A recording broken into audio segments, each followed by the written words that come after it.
Section 4.2 is about continuity and the second derivative test.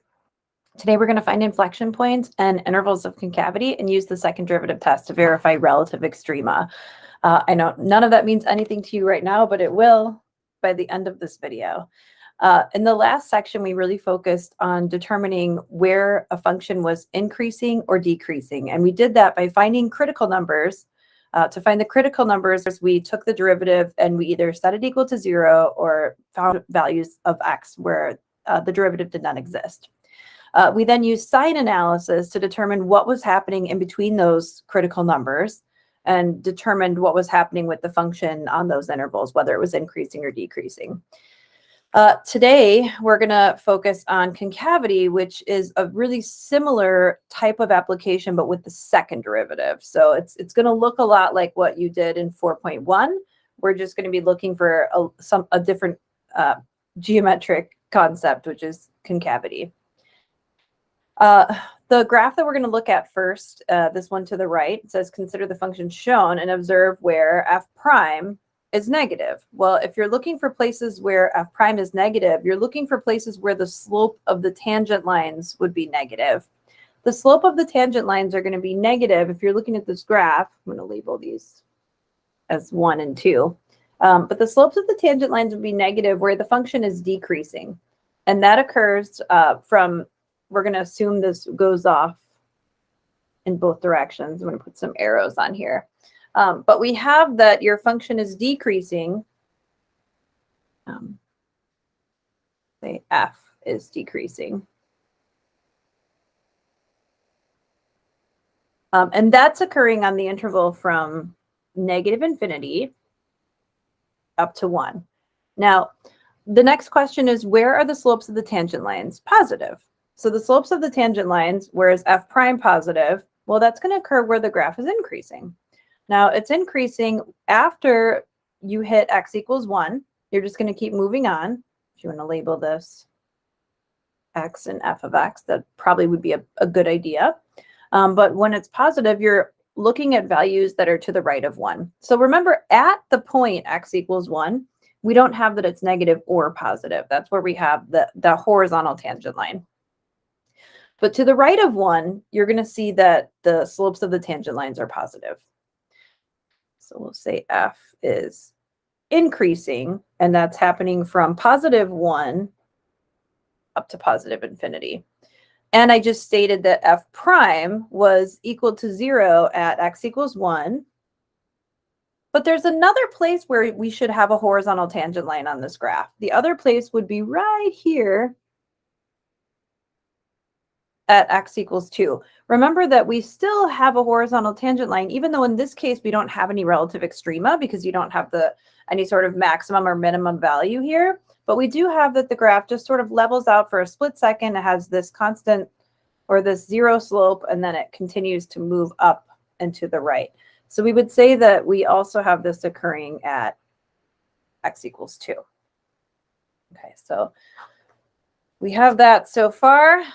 So what's happening at x equals 2? Well, we said that f prime was positive from 1 to infinity, but you can see that on that path, you've got this situation here at 2 where even though we would still say that the graph was positive, we have something different occurring here at x equals 2.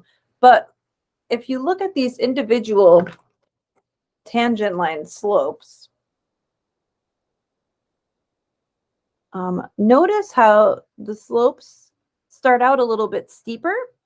I probably chose the wrong color for this, sorry. And then as you work your way through, as you get closer and closer to 2, the slopes of these tangent lines start to level out a little bit. So they go from these steeper values to more shallow values. And then as you move to the right of 2, they go from these more shallow values to much steeper values, and you start getting these steeper lines. So we would say that the slopes of the tangent lines, f prime, are decreasing before x equals 2 and are increasing after x equals 2. Now, I really want to make it clear that when we say the slopes of the tangent lines are decreasing, I don't want that to seem like, wait a second, that doesn't make sense, because in the picture they're still positive. That's true, they are still positive, but their slopes, the actual value of the slope itself is getting smaller. So if you think about the absolute value of the slope, it's actually decreasing. So if you're thinking about the slopes of the tangent lines decreasing, that means that the slopes are more shallow.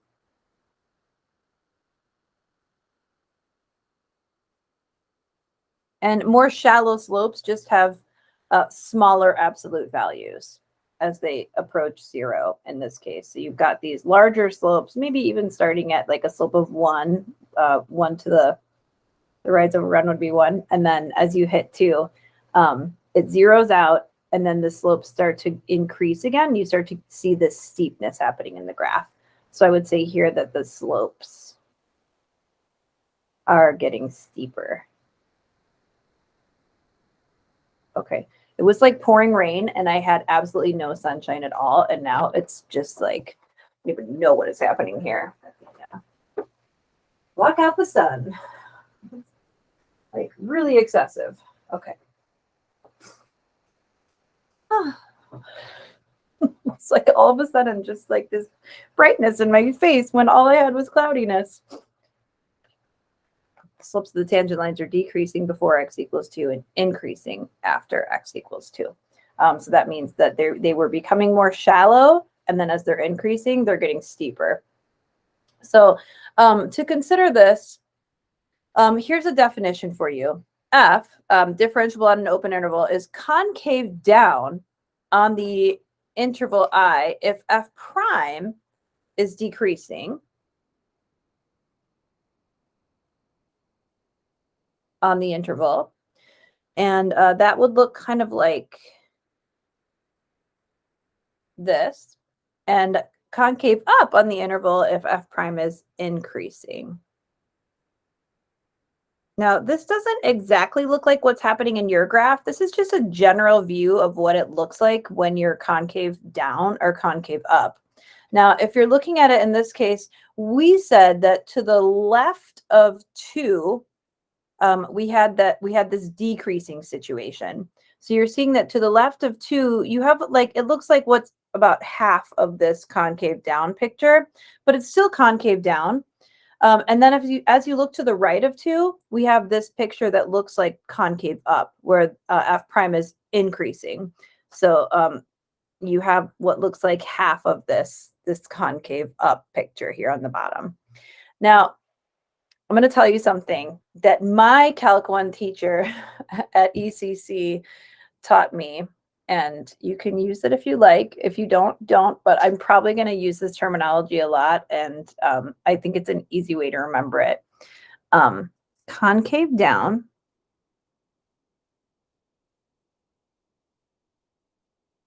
frown. Frown. Okay. Concave down looks like a frown. Concave up is like a cup. If you were to draw your concave up, looks like a little cup or a little mug of coffee or tea or whatever it is. Concave up is more like a cup. All right. So concave down, frown. Concave up, cup. If you like it, use it. If you don't. I'm going to be referring back to it just because that's a way that I usually help students to remember what they look like, what the concavity looks like. So I don't know if you find it helpful. There's a little graphic to your right. It's kind of hard to see, but for concave down, it says the slopes are decreasing. There are 2 different pictures for this. On the left, you see positive slopes. So the slopes are still positive. They're still going up from left to right, but you can see that they start out steeper, and as you move to the right, they become more shallow. And then you have a similar picture for negative slopes. So in this case, you're still concave down over here. The slopes are still heading down from left to right, but they started out more shallow, and then they're becoming more steep. Now, similar idea here for concave up. Your slopes are increasing in both cases, but on the left, you have these positive slopes where all of a sudden they start out more shallow and they become steeper. And then on the right, you have negative slopes where they're still going down from left to right, but as you move towards that point, they're getting more steep. So that's sort of another way of looking at this. I think concavity conceptually is a little bit harder to see versus increasing, decreasing. We can look at a graph of F and say, okay, obviously the graph is increasing and obviously it's decreasing. It's a little bit trickier with concavity. Now, I was just about to say something, but it leads me to my next point. The question is, where is the given function concave up and down? So we're going to look at some intervals on our graph. I know I abbreviated this cup, concave up cup. If you want to abbreviate it cup, that's fine. I guess up technically isn't really, it's an abbreviation for upward, I guess. So we're going to look at this and we're going to try to eyeball the exact location where the concavity changes. So what you're looking for on your graph is a spot where you changed from concave up to concave down. So now we already said that at x equals 2, before that, the slopes are decreasing, and after that, they're increasing. So we already made some statement about what's happening to the concavity there. However, we need to pinpoint, and we're going to eyeball it. In a few minutes, we're not going to eyeball it. We're going to actually find these points analytically. But somewhere in this interval, this graph changed from being concave up like a cup to concave down like a frown, because you can see that it's like a little bit of a frown up in here. And it's kind of hard to tell the exact location, but we're going to eyeball it and just get an estimate here for where this cuts off from being concave up to concave down. And I would estimate it's just like somewhere here in the middle at about 1.5. So if you were to only look at this interval from negative infinity up to x equals about 1.5, it definitely looks like a cup. It's concave up. And then after 1/2 and then up to 2, you're getting this concave down, half of a frown behavior. But then once you hit 2, it looks like it's going to be concave up again. So we're going to use that value of 2 in our intervals along with the 1.5, where it appears to be that the concavity is changing from up to down. So we're going to say that it's concave up all the way from negative infinity up to about 1.5.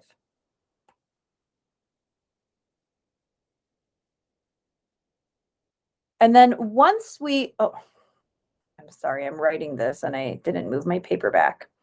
We're concave up from negative infinity up to about 1.5. And then we become concave down from 1.5 to that location where we said that those slopes were starting to change. So from about 1.5 up to 2, we're concave down. Looks more like a frown.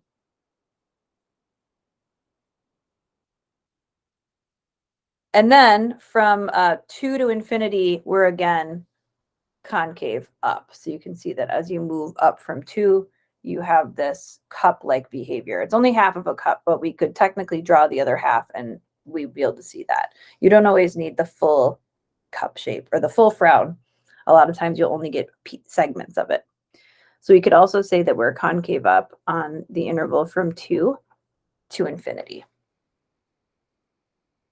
So we have these 2 conclusions now regarding our graph.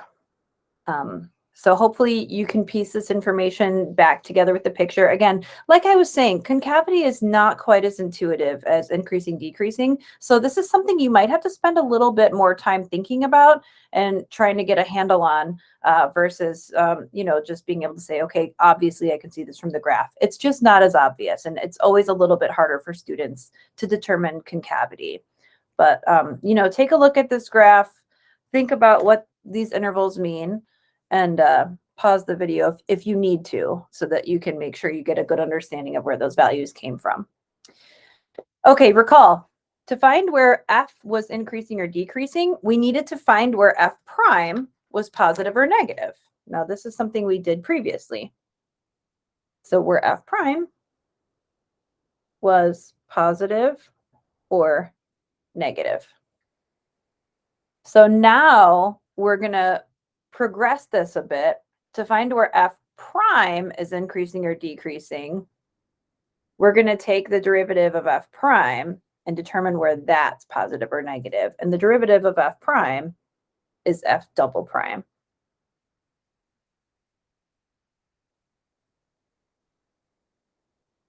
So that's going to be the focus of what we're doing in this section. So we're going to be looking at places where our second derivative is increasing or decreasing. And we're going to have to find these cutoff points for where that happens. And we're going to define those in just a minute.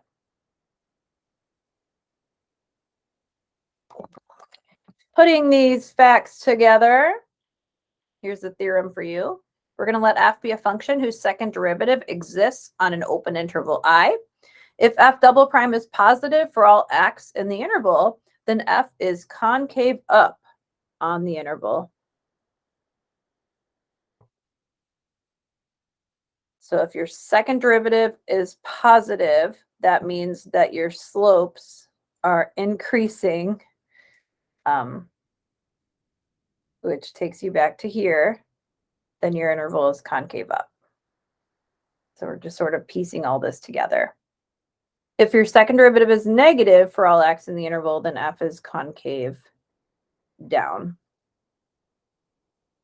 which was what we said here. So if f prime was decreasing, then we're concave down.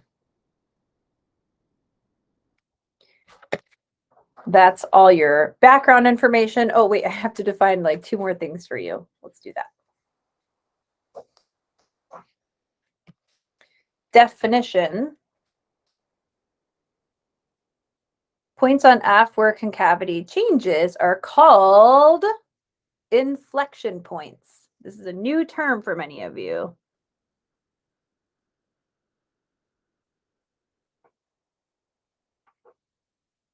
Inflection points.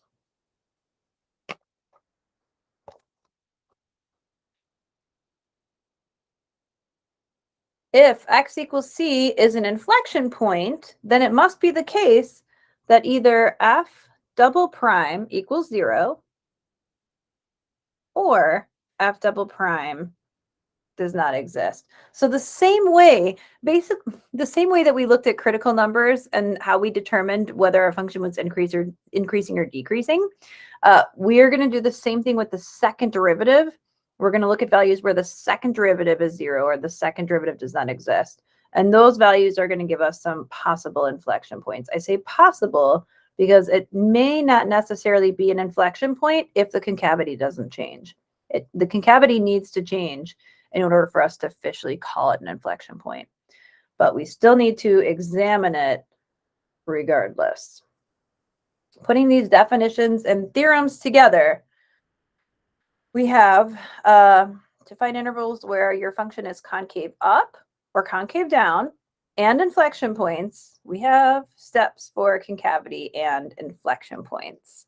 So the steps are going to be, number 1, find f double prime and where f double prime either equals 0 or f double prime does not exist. So starting off the same as we did in the last section, this time though with the second derivative instead of the first. We are going to perform sign analysis using the values obtained from step 1 as shown. So here's an arbitrary example of what this could look like. Your x sub 1 would be like one of the values that you found for a possible inflection point, and then x sub 2 would be another. So let's say we're looking at your second derivative. We find a test point, and we find that the test point yields a positive value in the first interval, a negative value in the second interval, and a positive value in the third. Well, what that means for your function f is that your function is going to be concave up on the first interval because you got a positive value for f double prime. A negative value for f double prime means that you're going to be concave down on the second interval. And then a positive value for f double prime again means you're going to be concave up on the third. So that means that x sub 1 and x sub 2 are going to be inflection points. I usually call them POI, points of inflection. And these are just points of inflection or inflection points. You call them whatever you want. If you want to call them points of inflection, inflection points, POI. I don't usually say IP. I don't know why. Inflection point, IP. I don't know. If you say IP, I'll probably know what you mean, but I usually call it POI. I bet you the book that I first taught calc in only called them points of inflection. So that's why I got stuck on POI. Either way, it means the same thing. Let's look at an example of this so we can go through. Again, I'm going to show you just a couple of different types of functions so you have a good idea of what to expect when you see these. The first one's going to be a polynomial. The polynomials are always easiest to work with. They're the easiest to find derivatives for. We don't have domain issues that we need to consider. So this example is going to be f of x equals 1/3 x cubed minus x squared minus 3x plus 2. Now, I already told you this was a polynomial, so we're not going to have to worry about the domain, but I always think it's a good idea just to start out by listing the domain, just because that's not always going to be the case for every type of function. So let's go ahead and state the domain is all real numbers, so we won't have to exclude any values here when we find them. Whatever values we find are going to be possibly important. So in order to get the second derivative, we need to find the first derivative. So go ahead and find f prime. You're going to do this using your regular old rules for differentiation. Bring your 3 down. 3 over 3 is 1. You get x squared minus 2x minus 3. And then find f double prime. And you get 2x minus 2. And already we have a lot of the work done. In order to find possible points of inflection, we need to find places where either the second derivative is equal to 0 or does not exist. Now, you're not going to get any places where the second derivative is not existing because you don't have any values that are excluded from its domain. So we'll say that f double prime of x equals 0 when 2x minus 2 equals 0. That means 2x equals 2 and x equals 1. Now, I'm going to put a box around this because it is an important conclusion that we're going to need. And I'm going to say that this is a possible point of inflection. Now, I'm saying it's a possible point of inflection because in order for me to say that it's really a point of inflection on the graph, I need to verify that the concavity changes to the left of 1 and to the right of 1. So that's what we need to check. But this is sort of nice because you only have one value that you need to check. With polynomials, as you know, every time you take the derivative, you're going to be decreasing the power by 1. So in this case, we took this cubic function and it turned linear when we took the second derivative. Let's go ahead now and perform our sign analysis. And we're only going to be looking at the value x equals 1. So if you're wondering, like, well, wait, don't we have to do something with the first derivative? Not in this case. The only reason we find the first derivative is just a vehicle to get us to the second derivative. That's it. Now, in later sections, starting with the next section, we're going to be finding the first derivative, finding critical numbers, doing sign analysis, and then moving on, finding the second derivative. And we're going to be putting everything together at once. But right now, we're just scaffolding. We're building to this point where we're going to start to put everything together. So everything is being presented in pieces. So for the first piece is, what do we do with the first derivative and how does that affect our graph? The second piece is, what do we do with the second derivative and how does that affect our graph? And then in the next section, we'll put all that together with a lot of the algebra skills that you know and love to graph some functions without using our calculators. So it's going to be awesome. But in order to do that, we need to take some steps to get there. Small steps. So here's your sign analysis. I'm going to put my possible point of inflection here at x equals 1. And then I'm going to get some test values. 0 is a good test value. Sometimes we can't use 0 because maybe it's excluded from the domain. But in this case, our domain is all real numbers. So when I do some test values, 0 is a good one to use because it's usually easy to evaluate. And then maybe just take f double prime of 2. If you really want to put this in your calculator, be my guest, but your f double prime function is pretty straightforward. It's just 2x minus 2. So if I'm evaluating 2x minus 2 at 0, I'm just doing 2 times 0 minus 2, which is negative 2. And then at 2, I'm taking 2 times 2 minus 2, which is positive 2. So negative 2 is less than 0, positive 2 is greater than 0. So our sign analysis is telling us that our graph of f is going to be concave down on the first interval to the left of x equals 1 because we had this conclusion where the second derivative resulted in a negative value. And it's going to be concave up because 2 is greater than 0 on the second interval. Since the concavity changed from concave down frown to concave up cup, we're going to state officially that x equals 1 is going to yield a point of inflection. So we have a little bit more to do here in order to make our conclusions, our final conclusions, I should say.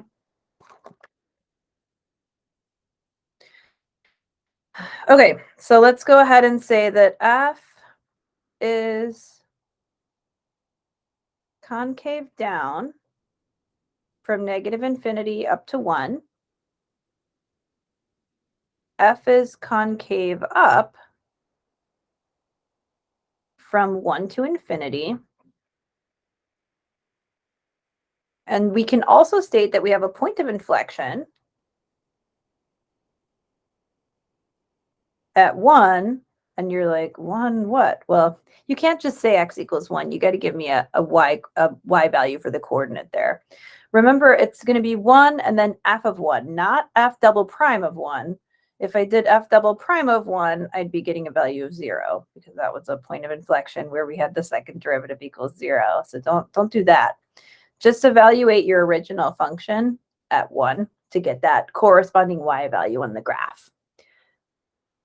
So I'm going to go back up here and I'm going to find f of 1. And this one you might decide to put into your calculator. I have a calculator around here somewhere, I swear. Oh, okay.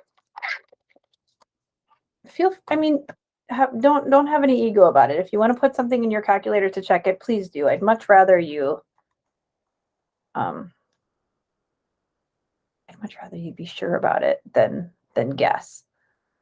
I know I'm really gonna have to figure something out here with my calculator. Okay, so I have 1/3 times 1 cubed, which is just 1/3, minus 1 squared, minus 3 times 1 plus 2, and my corresponding y value is, math, enter, negative 5/3. So my point of inflection is at 1, negative 5/3.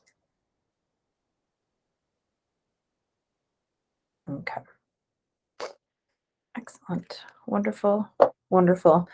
I'm also going to note, by the way, that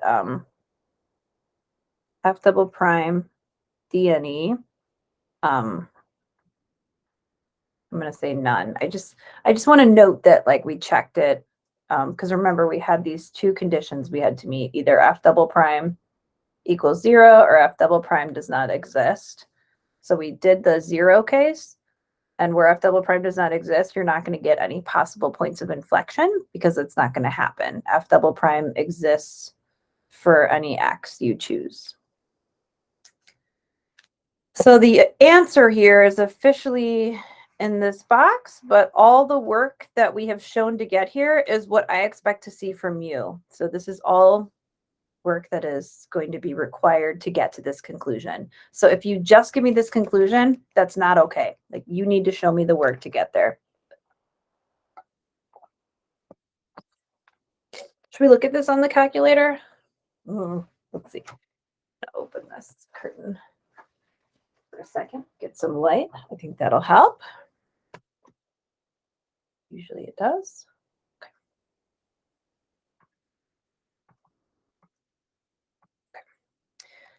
All right, so my graph is, I'm going to put in the original graph of f. So this is going to be 1/3 x cubed minus x squared minus 3x plus 2.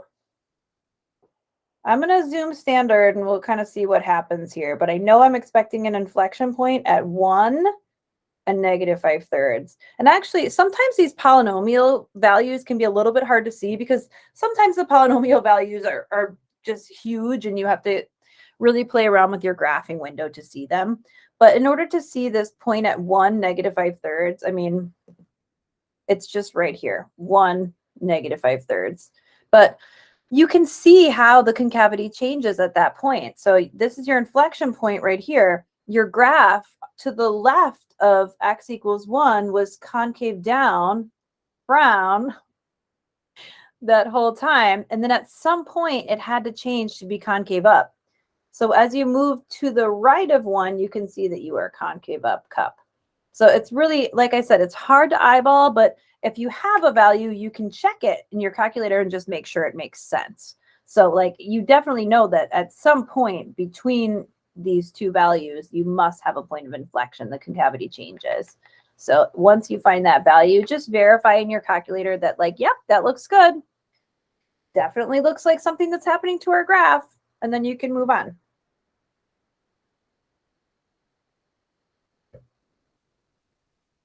Let's look at a rational function next. Now, I have two examples that are sort of supposed to fit on this page, but if you want, I can do one on the back side too, because you have the back side of your paper to use. I might do that just to give you a little space because these can get a little cramped. And I want to make sure that we can read everything we're writing, and it's very hard to read our writing if everything is super cramped. So I'm probably going to do that. But your next function is example 2. F of x equals 2 divided by x squared minus 4.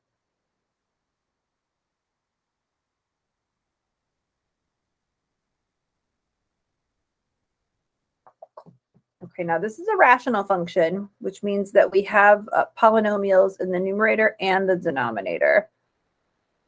I need to go ahead and think about places on this graph where I'm going to have a vertical asymptote, because if I have a vertical asymptote cannot be a point of inflection. A point of inflection has to be a point where the concavity changes. That does not occur at a vertical asymptote because how can you possibly have a point at a vertical asymptote? The vertical asymptote is just a line that tells you that you don't have any values on the graph on that vertical line. So if you want to write this as the difference of two squares by factoring the denominator, if that makes it easier for you to see, that's fine. Just if you end up using this denominator as x squared minus 4 and you set it equal to 0, make sure that when you take the square root of both sides, you take a plus or minus. If you don't trust yourself to do that, just factor it and then determine that x equals -2 and x equals +2 are vertical asymptotes. Now, this is a really important conclusion because everything that we do is going to use this as sort of a very important background fact, because every derivative that we take here is going to include the fact that the derivative does not exist at x equals ±2. And we don't want to end up accidentally making these points of inflection. So let's go ahead and state right now they're vertical asymptotes. The domain of the function, if you wanted to list it out formally, just will exclude those two values.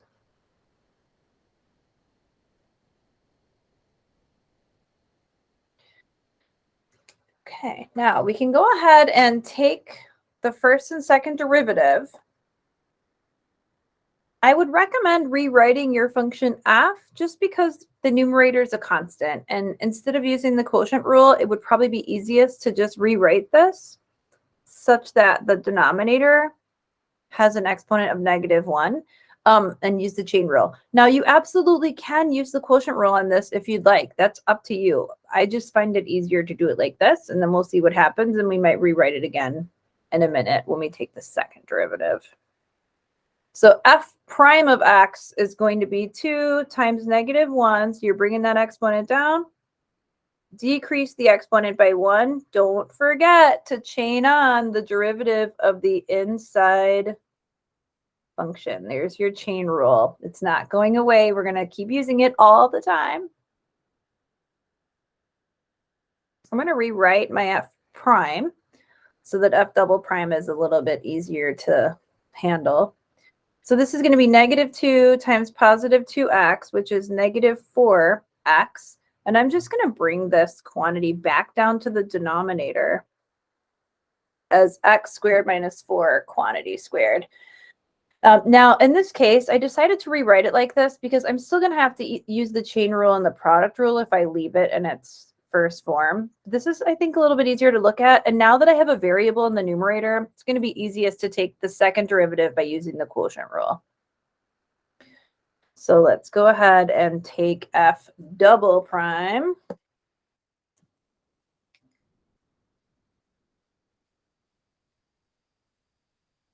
So f double prime of x is going to be f prime g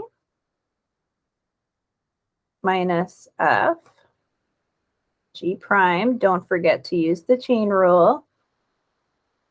F g prime 2x squared minus 4 to the first power times the derivative of the inside function. Do not forget to divide by g squared.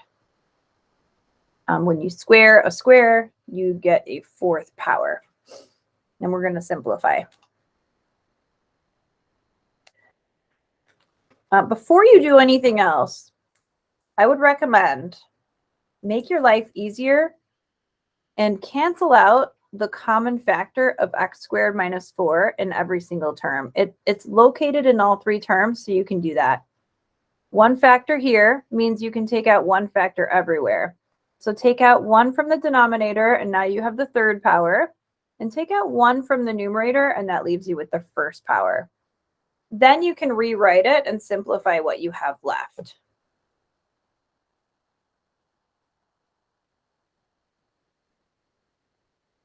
So now we have f double prime is -4x squared plus 16. And since we just have it to the first power, we can go ahead and distribute in. We don't need to worry about that in this case. And now I'm going to go ahead and just cancel this one out. Don't think about it. I have a negative times a negative is a positive, and then 4 times 2 times 2. So that gives me, again, 16. And then x squared. Divided by x squared minus 4 quantity cubed. And then we'll simplify it again. So -4x squared plus 16x squared is 12x squared. And then plus 16 divided by x squared minus 4 quantity cubed. So you can see here, though, even though we're doing the same type of process in this section as we did in the last section, because we're using the second derivative instead of the first, there's a little bit more going on here, and there's a lot more room for error before we even get to the point where we need to use our sign analysis. Okay. All right, but now we have our second derivative. We can go ahead and set it equal to 0 and look for values where it does not exist, but those are just going to be those vertical asymptote values. Sorry, I cannot get this right today. Hang on. Oh, the weather has thrown me a curveball. Note to self, next time I decide to do a course with videos, don't sit by a window where the light is constantly changing. All right, we're going to take f double prime and we're going to set it equal to 0. And remember that when you're looking at a rational function and you're trying to determine where it's equal to 0, you only need to set the numerator equal to 0. So we have 12x squared plus 16 equals 0. There are a couple different ways of doing this. If you want to just factor out the GCF, you can take out a 4, and that leaves you with 3x squared plus 4 equals 0. And then when you divide both sides by 4 and you start to solve this, you're going to get 3x squared equals negative 4. Oh. All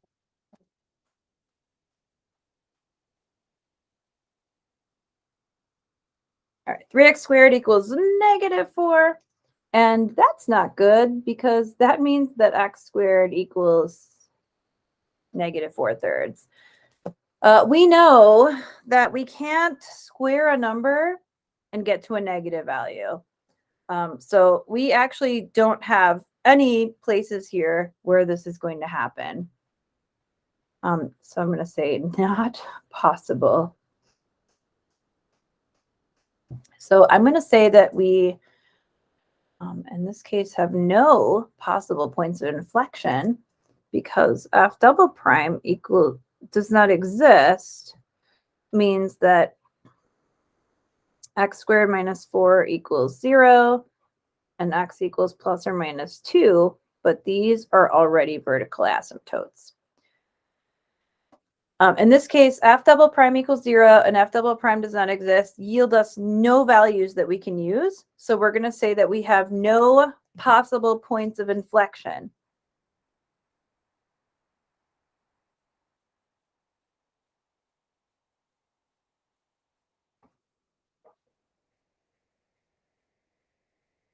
I'm going to put an exclamation point on that. Now, if you have no possible points of inflection, in this case, you have vertical asymptotes. You can't just be like, oh, okay, no possible points of inflection, moving on, because you still have a situation where your graph is cut off by these vertical asymptotes. So even though we don't have the concavity changing on some sort of interval inside the function, we still need to discuss the concavity around and in between those asymptotes. So we're still going to have to set up a sign analysis. So you're not completely out of the woods yet. So go ahead and set up your sign analysis, but the only values you need to use in this case are going to be your vertical asymptotes at x equals plus or minus 2. Now, you're going to have a rational function where you have vertical asymptotes at these points. We just need to know what's happening to the concavity on either side. So maybe do a test point like -3, 0, and +3. Just generally choosing smaller values is the way to go. And then evaluate the second derivative at those points. Now, something that I would point out to you would be when you're evaluating your second derivative, in the numerator,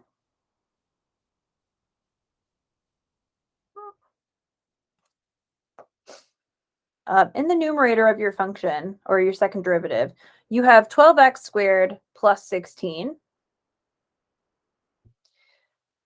If you're evaluating that at a negative number, well, you're still going to be squaring the negative number, which makes it positive, multiplying by a positive, and adding a value to it. So no matter what, your numerator is always going to be positive. So if you want to pop this into your calculator, feel free, be my guest. But you might want to think about this two different ways. You might want to do it analytically, just by hand, and then plug it into your calculator to double check, because this numerator is always positive. The numerator is always positive. It can't possibly give you a negative number.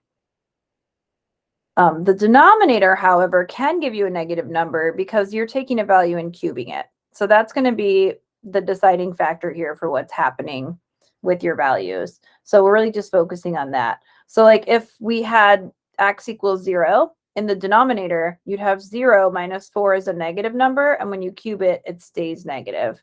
So you'd be taking a positive and dividing it by a negative, which means that the value would be less than 0. It would be a negative number, which means you'd be concave down.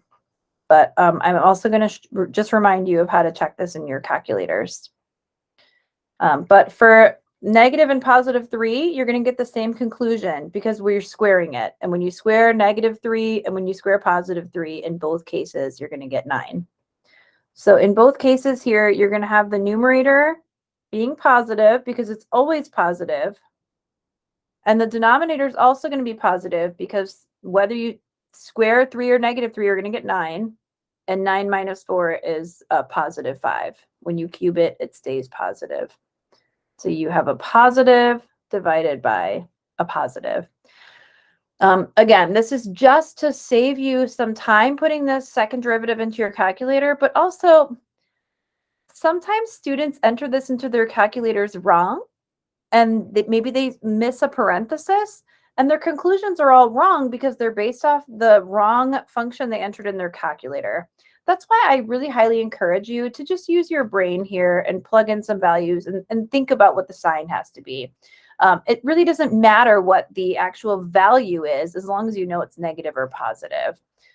So we have these two conclusions, concave up on both ends. But if you were going to put this into your calculator, I will remind you how to do so and just double check this in case you don't believe me. Oh. Like a nightmare. A sunny nightmare today. Okay. Let's see. I'm going to go ahead and enter my second derivative. The second derivative is 12x squared plus 16. Note that I started it off with parentheses and then I close the parentheses because the numerator itself gets enclosed in parentheses. I mention this because a lot of students enter these incorrectly. And then the values all come out wrong. This is what it should look like when you put it into your calculator. Now you go to your table and you can test -3, 0, and +3. You'll get positive, negative, positive. Positive, negative, positive, which is what you should have.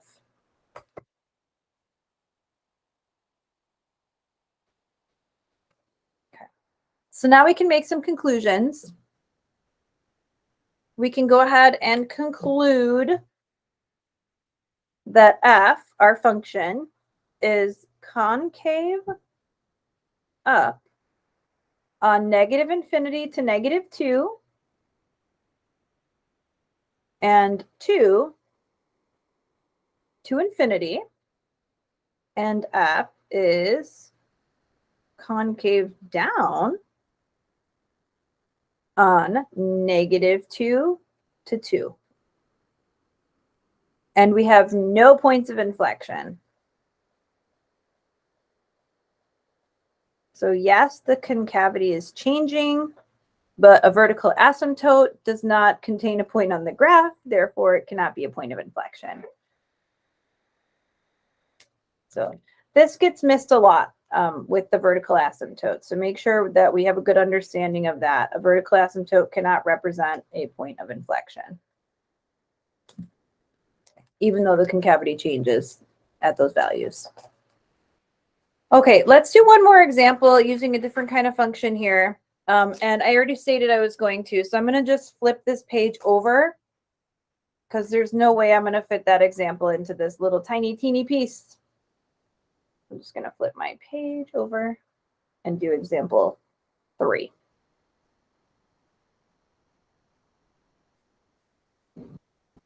Okay. So this one will be example 3.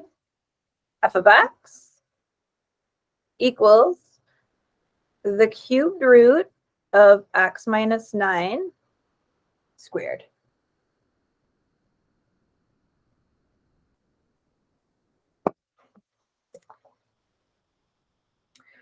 Now, since you're going to have to take this derivative, you should probably go ahead and rewrite it.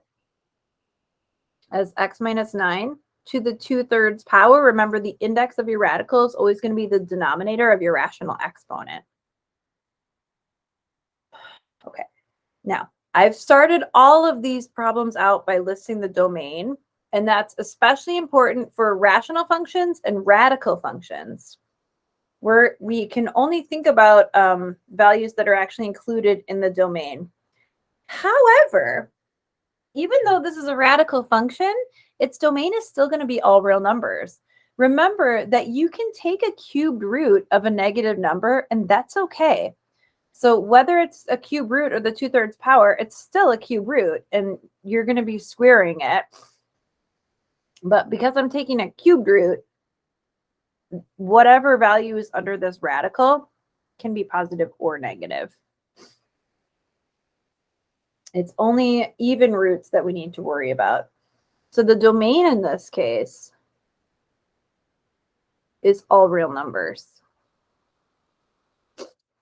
So it's really important to check that before we begin so we know what values we can include. And that would be any value we find is totally fair game.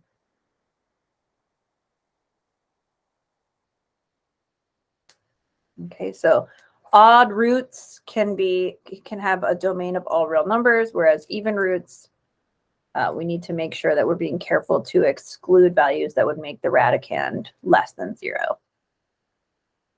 All right, now that we have this preliminary information down, go ahead and take the derivative f prime of x. So bring your exponent down, rewrite the inside function, decrease the exponent by 1, and multiply by the derivative of the inside function. You get off easy in this case because the derivative of the inside function is 1. Okay, now it's up to you how you want to take the second derivative. You know, I might just leave it like this because all it really needs is the chain rule. I was thinking I might move this quantity down into the denominator with the positive exponent, but that might actually make our lives a little bit harder. And then I would be like, oh, you should probably just move it back up again. So let's just leave it. F double prime is what we need. We're going to take the 2/3 and multiply it by the exponent, which is negative 1/3. Rewrite the inside function and decrease the exponent by 1, multiply by the derivative of the inside function. I'm going to simplify this a little bit. I'm also going to write this as a rational function just because usually we leave these as a quotient so that we can look at the numerator and denominator separately. We did that in the last section when we were finding critical points. We said, okay, let's find where the critical points are equal to 0 by setting the numerator equal to 0. We'll find where the critical points do not exist by setting the denominator equal to 0. So that's what I'm going to do here. So the numerator is going to have a negative 2. The denominator is going to have 3 times 3, which is 9. And then in the denominator, we can write x minus 9 to the positive 4/3 power. And this is going to be our f double prime of x. I was going to put a box around it, but yeah, we'll do that so we can refer back to it easily when we need to. Okay. Now that we have that, we're going to look for places where either the second derivative equals 0 or does not exist. The second derivative f double prime of x equals 0 is going to happen when the numerator, negative 2, is equal to 0, which never happens. So we don't have any values where that occurs. But we can find values where the second derivative does not exist. And we're going to find those values by taking the denominator and setting it equal to 0.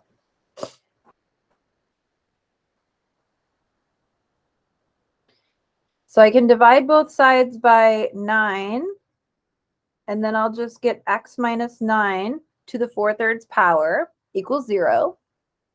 And then, if you don't remember this from algebra, I'm going to remind you now. If you're trying to solve for x, you have to get rid of this exponent first. It's not really x minus 9. It's x minus 9 to a power. I'm going to rewrite it one more time so that you can see what I'm doing here when it happens.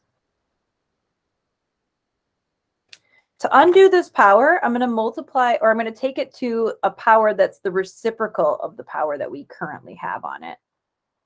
So if I take this to the 3/4 power, and I can do the same thing to both sides, remember when you take a power to a power, you multiply the powers. So 4/3 times 3/4, well, they're reciprocals. When you multiply them, you just get 1. So by doing that, we've renamed this now so that we have x minus 9 equals 0, because 0 to the 3/4 is still 0. And we end up with x equals 9. This is going to be a possible point of inflection.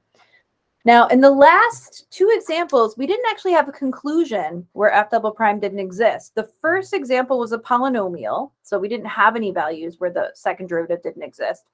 And the second example was a rational function, so the values that made the second derivative not exist weren't in the domain of f anyway. The domain of f, in this case, is all real numbers. It's very important that you determine that to begin with so that you know whether or not the value that you find here can be a possible point of inflection. It doesn't represent a vertical asymptote because this graph doesn't have any vertical asymptotes, and at any value of x is fair game here for this graph. Any value of x can be used for the input. So x equals 9 is going to be a possible point of inflection if we see that the concavity changes at that point. So let's see. Let's see what happens. Let's do some sign analysis. At x equals 9. Now remember, our domain's all real numbers, so we can just choose any value all the way up from -infinity up to 9, and then any value from 9 to +infinity. So I'm going to take f double prime of, I don't know, you want to do 8? I know 8 seems weird. You're probably thinking like, why didn't she choose 0? I guess I'm just thinking I usually choose values that are close to this number, but it doesn't matter. And then maybe 10. So for my f double prime, my function is, I'm going to rewrite it up here just so we can easily see it. F double prime of x is -2 over 9 times x minus 9 to the +4/3 power. Now we can see everything together. And then if you were to evaluate this at 8, well, 8 minus 9 is -1. To the 4th would be +1. Cube root, it's going to stay positive. Multiply it by 9, it stays positive. So you have a negative over a positive. And again, we'll check this in our calculators, but a negative over a positive is always going to yield a quotient that's negative. And for 10, you're going to be taking 10 minus 9, which is 1. To the 4/3 is still 1. Multiply it by -2/9, and it's still going to be negative. So negative over a positive is less than 0. So this is a very interesting conclusion. Less than 0 and less than 0 in both cases means that f is going to be concave down in both cases. And if you're wondering, like, that doesn't seem right, that seems really weird, let's look at it in our graphing calculators. I'm first just going to enter the second derivative, and then we'll look at the graph and see why that's occurring. The second derivative is -2 divided by parentheses 9 times, I'm going to include another parenthesis here. There are other ways of doing this, but I'm going to just write it exactly as we see it. X minus 9 to the 4/3, and that whole quantity is in the denominator. And then we will go to our table. We're looking at 8 and 10. And in both cases, we get negative values for y at 8 and 10. All right, so negative values for y means our concavity is down. Now, we don't have any possible points of inflection, but we do have 2 intervals where we have a concavity. Now, let's look at what happens at 9. But in this case, we're going to write that f is concave down on negative infinity to 9, and then 9 to infinity. If you want to write concave up none, that's fine.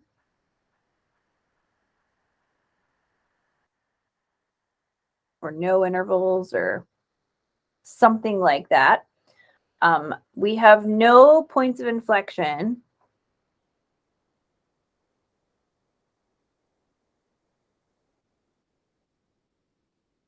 Because the concavity did not change.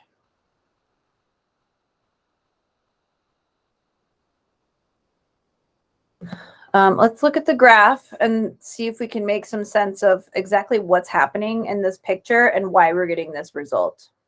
So I'm going to look at the graph of f. I'm going to remind you that the graph of f is x minus 9 to the 2/3 power. Or if you want to enter it as the cube root of x minus 9 squared, that's also fine. So x minus 9 to the 2/3. And I'll just zoom 6, which will give us a little bit of a decent picture. But I know what's interesting here is happening at 9. So you can see it, but it might be more helpful to get a different window. And again, if this had been like 11 instead of 9, you'd be looking at this graph and thinking like, okay, well, what's the problem? So it's important that we understand that what the only important thing that we're looking at here is happening at 9. So maybe I should adjust my window, maybe to start at 0 for x and maybe go up to 20. That was for my window, and then graph it again. So that at 9 kind of bops down to the x-axis, and then it goes back up again. But you can see that in both cases, it's concave down because it's a frown in both cases. The slopes of the tangent lines are decreasing as you approach 9. But yeah, it's not a point of inflection because the concavity doesn't change. It's just that at that point, we're no longer concave down because the derivative, second derivative, does not exist because it's a sharp point. So that's our conclusion here. We only have a conclusion about intervals for concavity.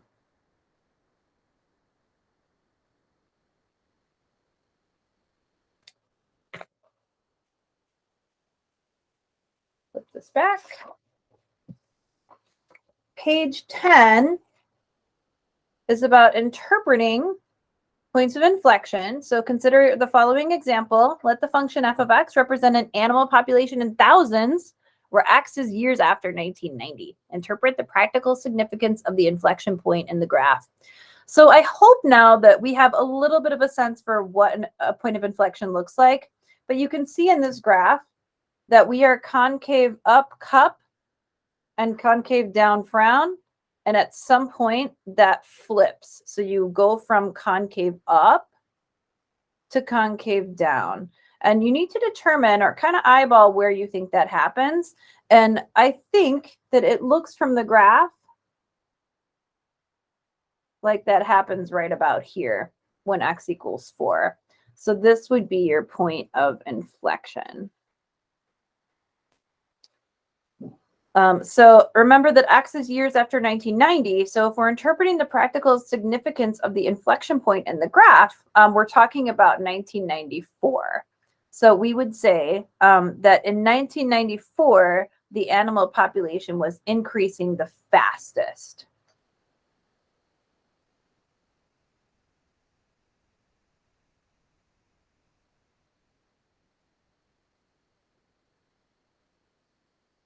Was increasing the fastest. And I think that even though this whole idea of a point of inflection might be a little tricky, I think we can see that from the graph just by how steep it is there, that this would make sense to us in a more intuitive way. So you're seeing that this value on the x-axis is years, the value on the y-axis is the population in thousands. And as the years go on, the animal population is increasing, but it's a little more level down here. And then as you move towards 1994, all of a sudden this graph shoots up pretty quickly and those tangent lines get pretty steep. Well, what happens then is the tangent lines start to increase as you approach x equals 4. And then right about that point is when maybe you hit this maximum value where it's increasing the fastest. And then they start to kind of level out again and become more shallow. So they become steeper, steeper, steeper, and then they start to shallow out again. And that really is how we would discuss what the point of inflection actually represents. So we're increasing the fastest at about 1994. And here are some graphs where you're seeing similar situations.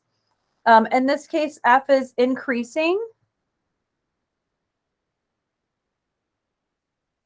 At the inflection point, the rate of increase is fastest. So we can go ahead and make that statement.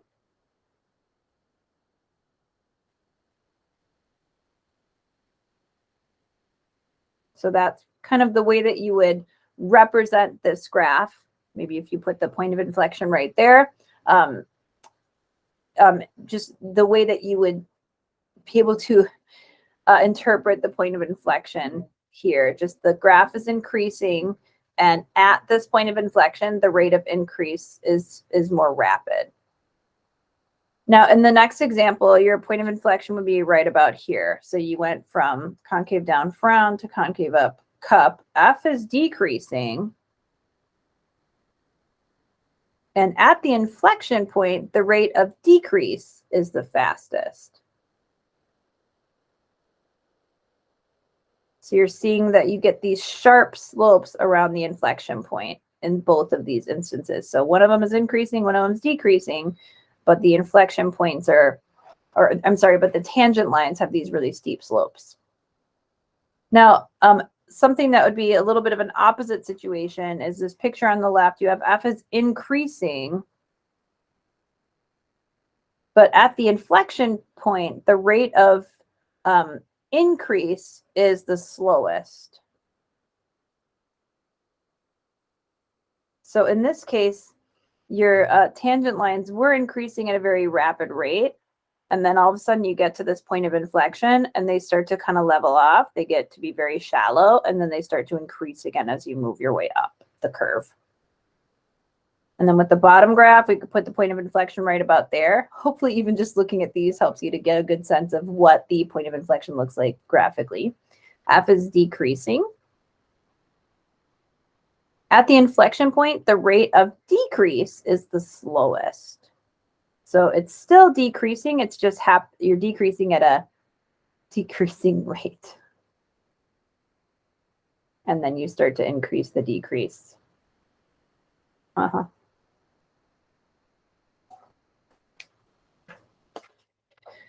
Terrific. Let's see. One other application that we have for the second derivative test that we're going to discuss is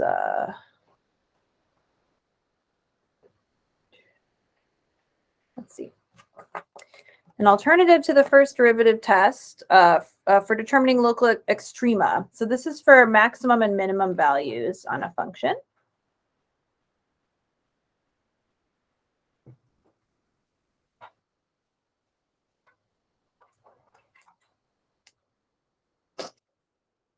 Okay. All right, I got to stop this right here, but I'm going to add it in a different, on a part 2 of the video. We're almost done, but this will be your quick part 2. Sorry, I must